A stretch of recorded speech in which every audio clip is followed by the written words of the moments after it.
I was only 8 years old when I saw him, but I was one of the lucky ones.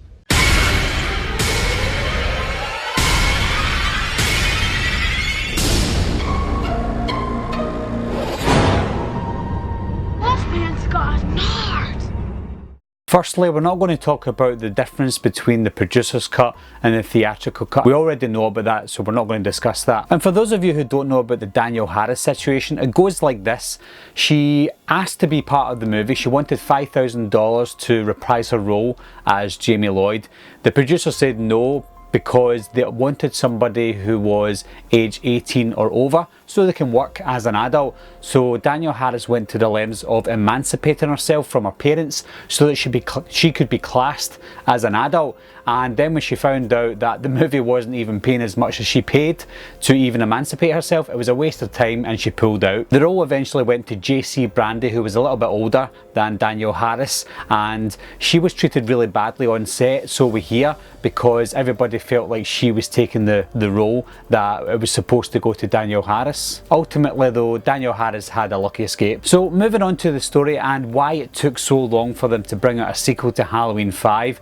And as usual, I was looking back on the old Fangoria magazines from November 1995, issue 148, and they were talking about this and talking about the storyline. They had a big interview with Daniel Farrens, who was the writer for Halloween, The Curse of Michael Myers. The story was delayed by 6 years because there was copyright issues.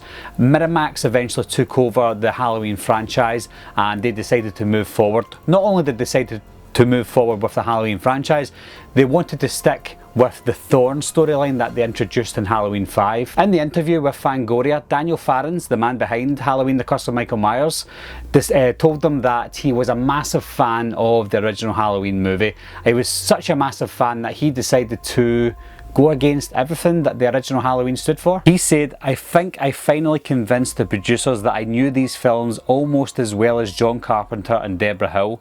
He also said that, "I felt it was important to address the ruins and the other stuff that was seen in Halloween 5 and to explain away and play out this whole business with the mysterious stranger." He made it sound like the Man in Black was a stupid idea from Halloween 5, which it was, and that he was going to write it out somehow, maybe just address it slightly and move on, which he kind of did, because the Man in Black became Dr. Wynn and Dr. Wynn became part of the Thorn story. So not only did he eradicate one bad thing, he brought in another thing that made it even worse. One thing that he mentioned in the interview that I do admire is that he wanted to show the town of Haddonfield and show what it meant to the people, how the people celebrate Halloween these days and how Michael Myers impacted the town. And I think he done that really well. I think Haddonfield looked great. It was probably the best that Haddonfield looked since the original two movies, and he really showed that on screen. I think anytime we saw the townsfolk celebrating Halloween and talking about Michael Myers, you really get that kind of sense of eeriness, knowing that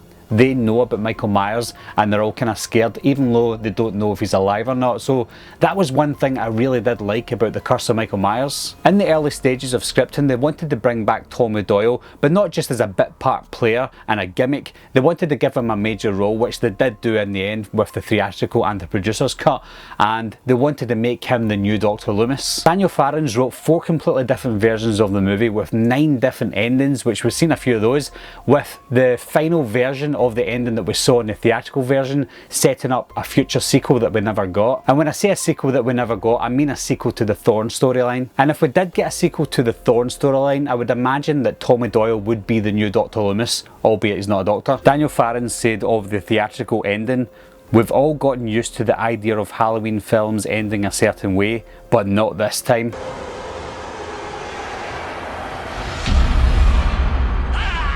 That's just the same as a normal Halloween ending. I'm beginning to wonder if Daniel Farrens has actually seen a Halloween movie. He also said that Halloween 6 wasn't going to be as gory as Halloween 4 and Halloween 5, and they were going to concentrate on Michael lurking in the backgrounds and the shadows as the shape. But I didn't get that at all from Halloween 6, The Curse of Michael Myers. In fact, I got the opposite from it. I think that The Curse of Michael Myers was the goriest movie of them all, up until then at least. And I didn't see Michael lurking in the backgrounds as much as I thought he would. So I would say that this was a lot gorier than Halloween 4 and 5. In the magazine, the first reviews were in as well, and they said that the filmmakers have rewritten the myth over-explaining something which shouldn't have been explained in the first place. Now this opinion hasn't changed in 24 years, they just overcomplicated the storyline of Curse of Michael Myers. They tried to explain something that they said didn't need explained. Now I will admit that the magazine didn't give us anything new, it didn't give us anything that we already knew from 24 years later up until 2019, but what interested me was the fact that Daniel Farrens did write 4 different versions of the movie and 9 endings. We haven't seen 9 endings to the movie, and I'm not even sure they even shot 9 endings, but the 4 scripts, the 4 different versions of the movie, I haven't tracked them down online, so if you've actually read any of them, let me know. At the end of the day though, they did the right thing, they cut the Thorn storyline from it completely, all thanks to Jamie Lee Curtis when she came on board saying, it's been 20 years since the original Halloween came out, let's redo it, let's bring me back to pay me money and make a good Halloween movie, which they did do. Halloween: The Curse of Michael Myers is a movie that divides fans of the Halloween franchise. I'm a massive Halloween fan. I don't like The Curse of Michael Myers. I like the way it looks, but I don't like the story to it. And just like what the reviewers are saying that back in 1995, that's the way I feel about this movie. It over-explains things, it over-complicates things, and we didn't need that for Michael Myers.